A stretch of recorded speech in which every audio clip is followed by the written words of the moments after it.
Hello everyone, I pray you're all well. You're welcome to today's lecture on beneficial and detrimental activities of soil organisms. We will start by looking at the factors that affect microorganism activity within the soil. The first factor is aeration. We have both aerobic and anaerobic organisms. Aerobic organisms require oxygen, so they require to be in well aerated soils, and anaerobic organisms can survive or have their activities even in soils that do not have presence of oxygen. Then soil moisture is another condition or another factor, and we see that when the conditions are too dry or too wet, there can be inhibition of microorganism growth. There are organisms that can survive in wet habitats and others cannot. Then soil temperature, we see that the activity of microorganisms is limited below 5 degrees Celsius, and we also see that this activity can increase with increase in temperature. Then sufficient carbon, and this is mainly because organic matter is a food source for most of the microbes. So in case we have low levels of carbon, then we might not have a good activity within the soil because microorganisms will not have a source of energy. We also have soil pH, where we see that different species work in different pH ranges. So if the pH is very acidic, there are specific microorganisms that may not be able to survive. Then we also see that other organisms might also affect the microorganism activity. We see that microbes are particular to the types of organisms that are around them. So in case the organisms that are around them are predators, then they will not be able to survive and work in that specific environment. Activities of soil organisms. The first one is nutrient cycling. We see that some soil organisms continuously participate in transforming nutrients among organic and inorganic forms, and we also see that these organisms help in breaking down plant and animal tissues, thereby releasing stored nutrients and converting them in forms that are usable by plants. The other beneficial activity is decomposition, which includes turning organic compounds into other organic compounds that are relevant for proper plant growth and development. We also see the other beneficial activity as being mineral transformation, where we see that microorganisms turn inorganic matter into other inorganic compounds, and this is mainly done by bacteria. We also see that bacteria also helps in transformation of sulfur, iron and manganese. The other beneficial activity in the soil is mineralization, where we see turning of organic matter into inorganic compounds that may be used by plants, and immobilization, which is converting the inorganic compounds into organic compounds, and farmers mainly depend on this process. So the types of bacteria that perform mineral transformations into the soil include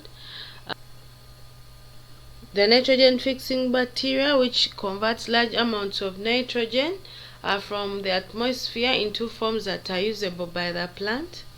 Then we have nitrifying bacteria, which converts ammonia into nitrates. And finally, we have the denitrifying bacteria, which converts nitrates into gases that are lost into the atmosphere. The other beneficial activity is forming of soil structure, and we see that as the soil heats up, the fungi grow long filaments that are called hyphae that surround soil particles and hold them together in soil aggregates. We also see that some bacteria produce sticky substances that also help in binding the soils together. We also see that bacteria produce sticky substances that can help bind soil particles together. We also see that arthropods and earthworms consume soil and digest bacteria. Then they excrete clumps of soils which are coated with secretions from their guts. Beetles and earthworms also burrow into the soil and they create channels through which the roots of our plants can grow. Therefore, soil microorganisms play a very important role in maintaining soil fertility and improving soil structure, soil drainage, and soil aeration. The third beneficial activity is controlling diseases and enhancing growth in the plant. We see that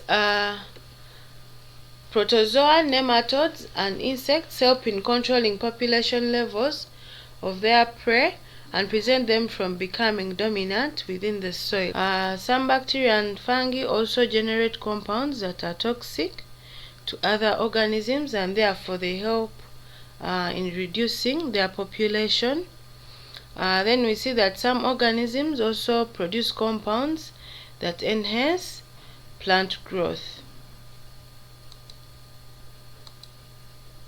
This slide shows a summary of the key functions of soil organisms, and we see that the first one is organic matter turnover, nutrient transfer, soil structure improvement, but they also transmit specific diseases, and they also release pollutants which degrade the soil.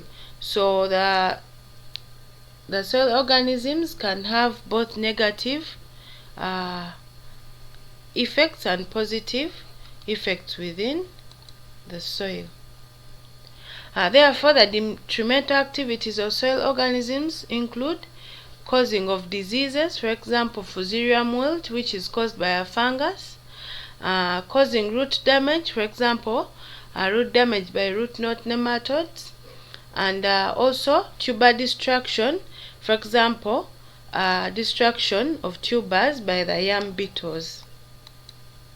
Finally, the factors that influence soil organisms and their activities include the fertility of the soil, the culture practices by farmers, the soil moisture content, the soil temperature, the soil aeration, presence of light, soil pH, the organic matter content within the soil, the food and energy supply within the soil, the nature of the soil, and finally, microbial associations.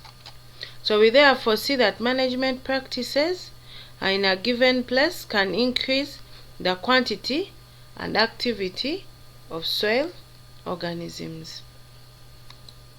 Thank you so much for listening, and in case you have any question, kindly raise it so that we can discuss it in our next virtual class. May God bless you.